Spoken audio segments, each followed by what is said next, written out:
Genesis is the first book of the Bible. Genesis goes over the creation, the fall, and the start of God's covenant. It was written by Moses and was believed to have been written around 1446 and 1406 BC, during or after the Israelites' exodus from Egypt. Genesis chapters 1 through 11 is the primeval of history, which covers creation, the fall, the flood, and the Tower of Babel. And then chapters 12 through 50 is the patriarchal history, which moves from a global scope to a more focused view of Israel's ancestors. Notable terms: Adam and Eve, the first humans created by God; Noah, the righteous man who built the ark to survive the flood; Abraham and Sarah, the first patriarch and matriarch of the Israelites; Isaac, Jacob, and Joseph, key figures in the lineage of Israel.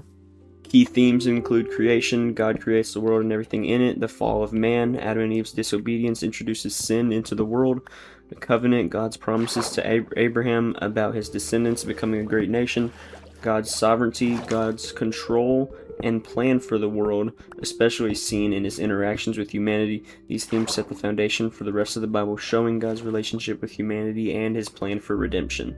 Symbolism and imagery shown: the tree of life and tree of knowledge represents life and the moral choices humans face. The flood symbolizes God's judgment and the hope of new beginnings.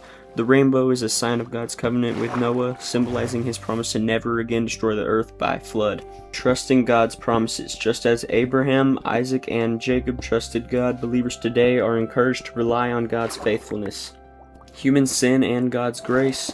Genesis teaches that while humanity is flawed, God's grace and mercy are always present. This invites people to seek forgiveness and live according to God's will. Originally, Genesis was written for the Israelites as they formed their identity as God's chosen people. Understanding their origins helped them trust in God's promises. Today, it serves as a foundation for both Jewish and Christian traditions. If you like these types of videos, like and subscribe, and watch the next one in our playlist.